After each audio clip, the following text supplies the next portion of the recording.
आते हुए एक आदमी पागलों की तरह इस जंगल से निकलने की कोशिश में था। जंगल इतना घना था कि यहाँ से बाहर जाने का कोई रास्ता नहीं नजर आ रहा था। ये इंसान सूरज को देखते हुए आगे बढ़ा था, लेकिन अब सूरज भी ढल भागना नहीं छोड़ा। भागते भागते एक पॉइंट आया जहाँ एक फेरी के स्केलेटन पे उसे लिखा मिला पॉइंट ऑफ नो रिटर्न, यानी यहाँ से कोई वापस नहीं जा सकता। इस बोर्ड को देखकर परेशानी उसके चेहरे पे साफ जाहिर थी। अंधेरा गहरा हो जाता है और एकदम से सारे परिंदे उड़कर यहाँ से चले जाते हैं। छुपने की कोई जगह भी नहीं थी। यह आदमी बहुत ज्यादा डर रहा था, इसीलिए दरख्त के ऊपर चढ़ जाता है और उसकी बदकिस्मती कि वो इतनी ऊंची दरख्त से गिर गया। इससे पहले कि वो बेहोश हो जाता, हम देखते हैं कि कोई उसे खींच के ले गया। खींचने वाला कौन था ये नहीं दिखा। आदमी की दर्द भरी चीखें सुनाई दी गई। सीन कट होता है और में मीना नाम की एक लड़की को दिखाया जाता है। मीना की कोई दोस्त या फैमिली पेट स्टोर पे काम कर रही थी। उसके बॉस उसे एक पैरेट को जू पे छोड़ कर आने का ऑर्डर देते हैं। मीना इस पैरेट को उठाकर अपने घर ले जाती है क्योंकि उसे अगले दिन जू जाना था। रात उसने इस पैरेट के साथ गुजारी और फिर सुबह होने पर वो इस पैरेट को लेकर जू के लिए निकल गई। लंबी सड़क पर चलते चलते एकदम से शायद उसने गलत टर्न ले लिया और वो पहुंच गई जंगल के बीचों बीच। ये वही जंगल था जहां हम पहले एक आदमी को गायब होता देख चुके हैं। पहले तो वो अपनी गाड़ी के जरिए ही इस जंगल के जब उसे यहाँ से बाहर निकलने का रास्ता समझ नहीं आया तो उसे इस गाड़ी से उतरना पड़ा। उसे लगा कि शायद यहाँ करीब कोई होगा जिससे वो मदद मांग ले। वो अपने पैरेट को लेकर आगे बढ़ने लग जाती है। अंधेरा भी गहरा होता जा रहा था। एकदम से पहले की तरह ही सभी पर उड़ जाते हैं। मीना को अब डर लगने लगा था क्योंकि जमीन भी जोर जोर से हिल रही थी। उसे अपने करीब किसी के होने का भी एहसास होता है। दूर एक बूढ़ी औरत भाग रही थी। मीना भागते हुए उसका पीछा करती है। वो उसे मदद नहीं भागती रहती है। मीना जब उसका पीछा करते करते थक गई तो वो वहाँ रुक गई। उसके रुकने पर बूढ़ी औरत ने उसे आवाज देकर कहा, अगर जिंदा रहना चाहती हो तो तेजी से भागकर हमारी तरफ आओ। ये सुनते ही मीना दोबारा उस बूढ़ी औरत की तरफ भागी और वो बूढ़ी औरत उसका हाथ पकड़कर उसे एक घर में ले आई। घर आते ही उसने इस घर को लॉक कर लिया। ये कोई घर नहीं था बल्कि एक काफी अजीब कमरा था जिसमें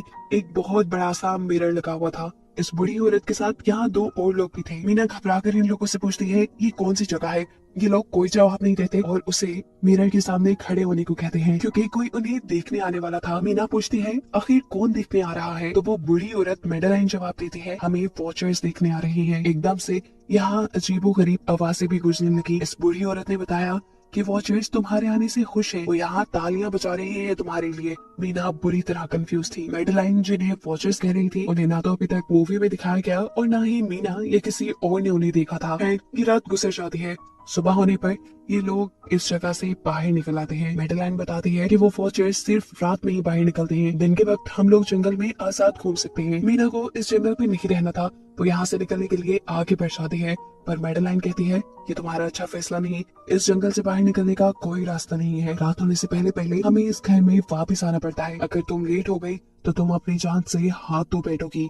मीना किसी की बात नहीं सुनती और अपने पैरेट को लिए आगे बढ़ती रहती है। आगे बढ़ने पर उसे भी वही साइन दिखाई दिए। इन्हें देखकर वो घबरा तो गई, लेकिन पहली वाली लड़की की तरह ही वो सूरज को देखकर सूरज के डायरेक्शन में आगे बढ़ती रही, पर जंगल से निकलने में कामयाब नहीं हो सकी। एकदम से उस जमीन के नीचे हलचल महसूस हुई। वो डर गई और वापस उसी घर की तरफ भागी। वो हार चुकी थी। यहाँ मेडेलाइन उसे हौसला देती है और कहती है कि सिर्फ तुम ही नहीं जिसने यहाँ से निकलने की कोशिश की और हार गई, हम भी तुम्हारी तरह ही हार कर यहाँ रुके हैं। यहाँ से बाहर निकलने का कोई रास्ता नहीं। ये चल आता है और फिर अजीब अजीब चीजें इंसानों को दिखाता है। ये तुम्हें पागल भी कर सकता है, इसलिए अगर जिंदा रहने चाहती हो तो हमारे साथ ही रहो। ये जंगल एक शिकारी है और हम सब उसका शिकार।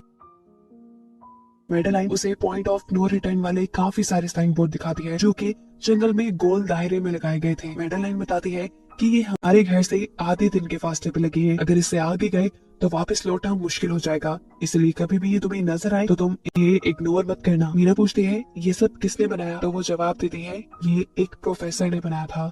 रात हो जाती है कि लोग वापस उस घर के अंदर आ जाते हैं। हर रात वॉचर्स उन्हें देखने के लिए आते थे। आज की नामी लड़की उनके सामने डांस करती है और कहती है ये सब उन्हें पसंद को हर रात वॉचर्स के सामने खड़ा ही रहना पड़ता था। ये लोग जो चाहते वो कर सकते थे, लेकिन उनकी तरफ अपनी कमर नहीं कर सकते थे। रात में तो इन्हें सिर्फ वॉचर्स का मसला था, लेकिन दिन में भी इन्हें बहुत मुश्किलों का सामना करना पड़ता था। ये जंगल से हर रोज कुछ न कुछ हंट करके लेके आते थे जिनसे इनका गुजारा होता था। अगले दिन कीरा और मीना दोनों जंगल में खाना इकट्ठा करने के लिए जाती है।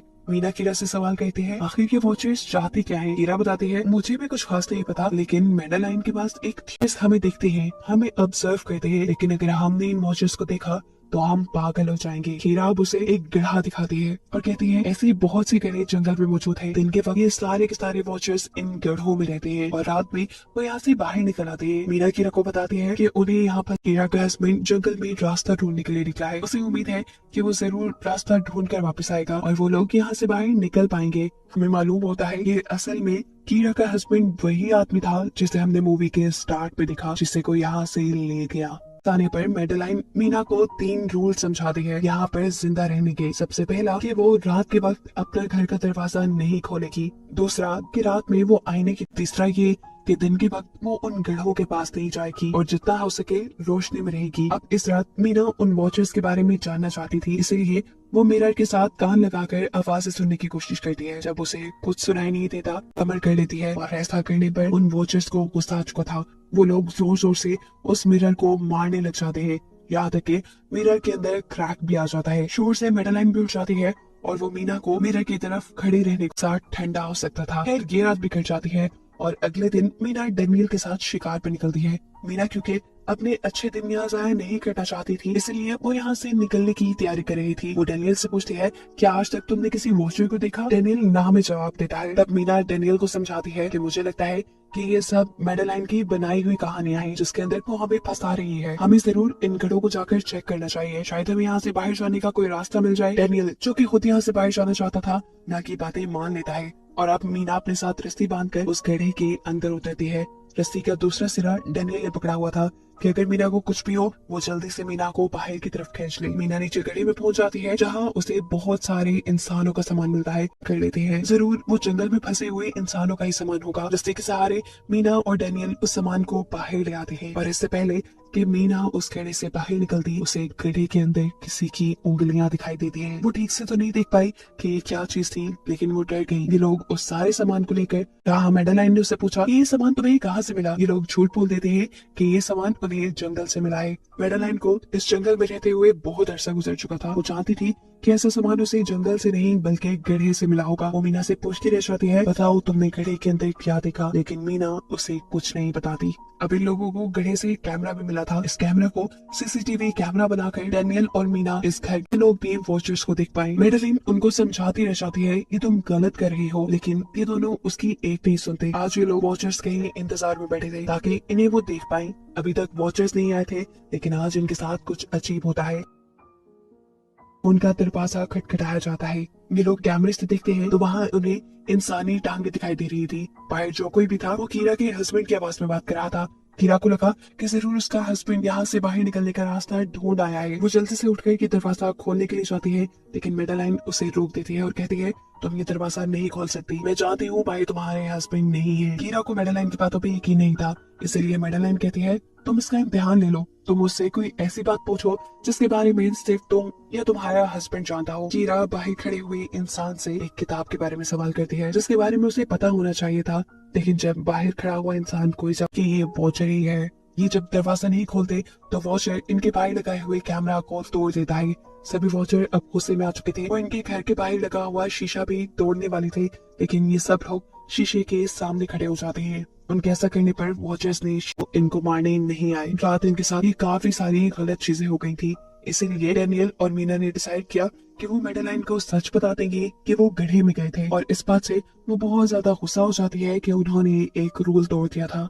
मैडेलाइन उस गड्ढे से लाया हुआ सारा सामान उठाकर वापस उसी गड्ढे में फेंक देती है और अब ना चाहते हुए मीना भी यही रहने वाली थी। वक्त गुजरता गया, मौसम भी बदल गया, सर्दियां आ गई थी, लेकिन अभी तक ये लोग यही फंसे थे।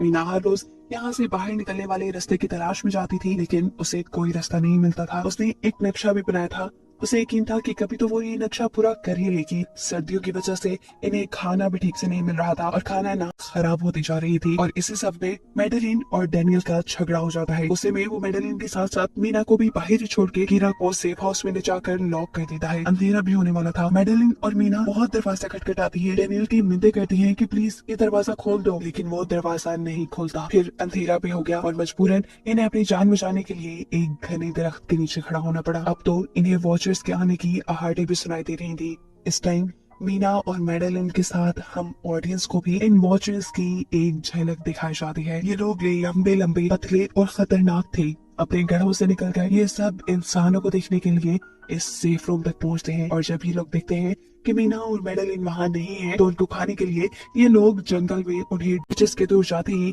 मीना और मेडेलिन को मौका मिल जाता है दोबारा अपने सेफ हाउस तक आने का। इस मर्तबा वो जोर जोर से दरवाजा खटखटाते हैं और आखिर डेनियल उनके लिए दरवाजा खोल ही देता है। ये लोग घबराए हुए थे क्योंकि इन लोगों ने अफू की क्रिएचर देख ली थी। मेडेलिन इन सबसे आकर कहती है कि मैंने तो फंस गई। असल में मैं इन्हीं क्रिएचर्स की तलाश में यहाँ आई थी, क्योंकि मैंने किताबों में पढ़ रखा था कि ये सारे क्रिएचर्स परियां हैं, फेरीज हैं, लेकिन यहाँ आकर मैंने जब इन्हें देखा तो मुझे पता चला कि ये राक्षस हैं और साथ ही साथ काफी अक्लमंद भी। ये लोग भेस बदल सकते हैं। मैंने जिसको देखा था उसने बिल्कुल मेरे जैसा ही अपना रूप बना लिया था, बस उसके बाल थोड़े बिखरे हुए और आंखों के नीचे गड़े थे। मैंने अंदाजा लगाया कि वो हम जैसा बनने के लिए हर रोज कुछ सीखते हैं, इसीलिए ये हर रोज आकर हमें ऑब्जर्व करते हैं और जो काम हम करते हैं वैसे ही काम ये लोग करने लग जाते हैं। इनकी इन्हीं बातों के दौरान दोबारा दरवाजे पे खटखटाहट होती है। ये क्रिएचर्स अब इन्हीं की तरह बोल रही थी। वो अंदर आना चाहती थी लेकिन ये दरवाजा नहीं खोल सकती थी। अगर ये दरवाजा ना भी खोलते फिर भी क्या हो जाता, उनके क्रिएचर वो इस लोहे के दरवाजे को तोड़ कर अंदर आ जाए। इन लोगों को कहीं छुपना था, सभी को कुछ समझ नहीं आ रही थी, पर अचानक डेनियल फिश थोड़ा ऊपर नीचे था। वो जैसे ही कारपेट उठाकर दिखता है तो नीचे एक बंकर था। ये लोग बिना वक्त जाए किए उस बंकर का दरवाजा खोल के उसके अंदर चले जाते हैं और फिर बंकर बंद कर लेते हैं। इस चीज से हैरान थे कि ये बंकर इतनी अरसे से यहाँ था और इन लोगों को पता भी नहीं चला। इस बंकर के नीचे बहुत फैसिलिटीज थी, हजारों दिन का खाना, बहुत सारे टीवी, टेक्नोलॉजी और भी बहुत सा जरूरत का सामान रखा था। मीना जानना चाहती थी कि आखिर ये जगह किसने बनाई, इसीलिए वो इस कंप्यूटर को ऑन कर देती है। इस कंप्यूटर में इंटरनेट तो नहीं था लेकिन बहुत सा डाटा सेव था, जिसे खोलने पर इन्हें पता चलता है कि ये सारी जगह डॉक्टर मार्टिन ने बनाई थी। ये असल में प्रोफेसर को इन क्रिएचर्स के बारे में पता था। वो इन क्रिएचर्स पर रिसर्च करना चाहता था, इसलिए उसने ये बंकर बनाया था। वो इस बंकर में रहता था। पैसों का लालच देकर वो दूसरे इंसानों को यहाँ लेकर आता था और रात के वक्त उन्हें ऊपर रूम्स में छोड़कर था और वो मॉन्स्टर फिर उन इंसानों को खा जाया करते थे। अपनी सारी रिसर्च के दौरान डॉक्टर मार्टिन बताते हैं कि ये क्रिएचर कोई मॉन्स्टर नहीं बल्कि असल में फेरिस थी, जो पहले इंसानों के साथ रहती थी, लेकिन फिर इंसानों ने इन्हें धोखा दिया। इन्हें यहाँ जंगलों में फंसाकर वो यहाँ से निकल गए और काफी साल जमीन के नीचे रहने की वजह से इनका जादू और इनके पर चले गए। डॉक्टर मार्टिन बताते हैं कि सारी रिसर्च के दौरान उन्हें एक सबसे अलग फेरी मिली जो रोशनी में भी उन गढ़ों से बाहर आ सकती थी। वो अच्छी थी, उसने डॉक्टर मार्टिन को मारा नहीं। डॉक्टर मार्टिन उसे यहाँ ले आया। वो फेरी मार्टिन के साथ रहकर सब कुछ सीख गई, लेकिन थोड़े अरसे बाद इन दोनों के अंदर कोई लड़ाई हो गई। इस कंप्यूटर में बहुत सी वीडियोस थी और हर वीडियो में डॉक्टर मार्टिन ने कुछ न कुछ बताया हुआ था। मीना बस ये जानना चाहती थी कि आखिर में क्या हुआ, इसीलिए वो सबसे आखिरी वीडियो प्ले करती है जिसमें वो देखती है कि प्रोफेसर खुद को और उस मरने से पहले वो इस जंगल में फंसे हुए लोगों के लिए यहाँ से निकलने का रास्ता बता देता है और कहता है कि शाम में जिस डायरेक्शन में परिंदे भागते हैं उसी डायरेक्शन में भागने से वो लोग इस जंगल से। उसने इस रिकॉर्डेड मैसेज में कहा था कि अगर कोई इस जंगल से निकलने में कामयाब हो गया तो यूनिवर्सिटी में जाकर मेरी बस कुछ राज ही रहने चाहिए। मैंने यहाँ आकर बहुत बड़ी गलती करी थी। मैं वो दुनिया नहीं बना सका जिसका मैंने ख्वाब देखा था। मैं इंसानों और फेरिस को एक साथ नहीं रख पाया। खैर आज रात क्योंकि इन्हें बाहर जाने का रास्ता मिल गया था, सभी लोग अब बंकर से बाहर निकलते हैं तो देखते हैं कि इनका सेफ हाउस ऑन वॉचर्स से पूरी तरह अब यहाँ जंगल से निकलने के रास्ते में बढ़ जाते हैं। वो परिंदे जिनके बारे में प्रोफेसर बता रहे थे वो तो शाम को उड़ने वाले थे, लेकिन इन्हें शाम होने से पहले जंगल से बाहर निकलना था, इसलिए मीना अपने पास मौजूद पैरेट को आजाद कर देती है। जिस डायरेक्शन में वो उड़ता है ये लोग उसी डायरेक्शन में चलने लग जाते हैं। चलते हुए रास्ते में इन्हें एक कब्र मिली। मेडेलाइन इस कब्र को देखकर बताती है कि एक वक्त था जब ये लोग इंसानों के साथ रहते थे, लेकिन इंसानों ने इनके साथ बहुत बुरा किया, धोखा किया और इन्हें यहाँ जंगलों में छोड़कर वो चले गए। और क्योंकि इन फेरिस ने अपने पर और अपनी जात से बाहर भी नहीं जा सकते, चलते हुए ये लोग एक नदी के पास पहुंच गए। फाइनली इस नदी के जरिए ये लोग इस जंगल से निकल सकते थे। शाम भी हो चुकी थी। वो फेरिस, वो वॉचर्स अब जमीन से बाहर निकलने लगे थे। इससे पहले कि ये लोग डॉक्टर मार्टिन की बोट में बैठकर यहाँ से दूर चले जाते, डेनियल को यहाँ अपना साथी जॉन मिल जाता है। वो जख्मी हालत में था। डेनियल उसकी मदद के लिए आगे बढ़ता है। बाकी सब अपनी बोट में बैठ गए थे। इससे पहले कि डेनियल वापस आता, ये मदद करने गया वो कोई इंसान नहीं बल्कि रूप बदलने वाली फेरी थी, जिसने अब उनकी आंखों के सामने डेनियल का रूप ले लिया था। ये सब लोग डेनियल के लिए कुछ नहीं कर पाते। उस फेरी ने अब डैनियल के माथे पे एक निशान बनाते हुए उसे जान से ही मार डाला था। इन्हें मालूम होता है कि फेरी ये नदी पार नहीं, खुद इस नदी को पार करके शहर तक पहुंच जाते हैं। सीन के टुकड़े हमें दिखाया जाता है कि अब मीना डॉक्टर मार्टिन के कहे के मुताबिक उनकी यूनिवर्सिटी में उनका सारा डाटा खत्म करने के लिए आई है, और इससे पहले कि वो उनका रिसर्च डाटा डिलीट करती, उसे इसके जरिए एक नई बात पता चलती है कि जब हजारों साल पहले इंसान और फेरीज एक साथ रहते थे तो तब इनकी शादी भी हो जाया करती थी। ऐसे इंसानों और फेरीज के बच्चे भी हुए जिन्हें हाइब्रिड्स कहा जाता है। उसे यहाँ पे ये बात भी पता चली वो कोई और नहीं बल्कि प्रोफेसर की वाइफ ही थी। वो कंफ्यूज हो जाती है कि मैडेलाइन ने उसे ये बातें क्यों नहीं बताई। इस सारी कंफ्यूजन को शेयर करने के लिए वो कीरा के पास आती है और उसे बताती है कि जिस मैडेलाइन से हम जंगल में मिले थे वो असल में प्रोफेसर हमें ये सच्चाई इसलिए नहीं बताई क्योंकि वो एक इंसान नहीं बल्कि एक भेस बदलने वाली फेरी थी। ये सुनकर कीरा हैरान हो जाती है। असल में काफी सालों पहले प्रोफेसर की वाइफ मैडेलिन लंग्स कैंसर की वजह से मर गई थी। प्रोफेसर उनसे बहुत प्यार करते थे, वो उनके साथ ही रहना चाहते थे, और फिर प्रोफेसर को पता चला इन भेस बदलने वाली फेरीज के बारे में। अपनी वाइफ की फोटो दिखाते हुए उसने उस फेरी को मैडेलाइन जैसा बना दिया। अभी ये सारी बातें मीना बता ही रही थी तो एकदम से उसे पता चला कि वो ये सारी बातें कीरा को नहीं बल्कि मैडेलिन को ही बता रही है, जिसने इस वक्त कीरा का भेस बदला हुआ था। जैसे ही असली कीरा यहाँ आती है मैडेलिन उसे बेहोश कर देती है, जिसके बाद वो फौरन मीना पे हमला करने के लिए आगे बढ़ती है ताकि उसका राज राज ही रहे। इससे पहले कि वो मीना को मार देती वो उससे कहती है मैं इकलौती थी जो जंगल में सबसे अलग थी, बाहर सारी फेरीज मेरा मजाक उड़ाती थी, मैं दिन के वक्त भी बाहर निकल सकती थी। इसी गुस्से में उन्होंने मुझे वहाँ से बाहर निकाल दिया। तब मीना उसे कहती है तुम अलग नहीं थी, तुम बहुत ज्यादा खास थी, असल में तुम हाइब्रिड हो, आधी इंसान और आधी फेरी हो, इसी वजह से तुम फेरीज के साथ भी रह सकती हो और इंसानों के साथ भी, और यही वजह है कि तुम उस जंगल से बाहर निकल आई। मीना के सारा सच बताते ही एकदम से मैडेलिन के पास उसके पैर और उसके जादू वापिस आ जाता है, जिसके बाद वो मीना को यही छोड़कर यहाँ से उड़ जाती है। दिखाई जाती है जहाँ मीना अब अपनी बहन के पास गई है। जंगल पर फेरी वाले सारे वाक्य के बाद वो काफी डर गई थी। उसने अपनी बहन को बताया कि मुझे लगता है कि वो फेरी अभी भी मेरा पीछा करती है। तब मीना की बहन उससे कहती है तुम डरो नहीं, कुछ नहीं होगा। और कहानी के आखिरी सीन में हमें एक बच्ची को दिखाया जाता है जो कि इस वक्त भी मीना के घर के नीचे ही थी। ये कोई और नहीं बल्कि जो इनकी दुनिया में इस बच्ची के रूप में रह रही है, और इसी को दिखाते हुए ये कहानी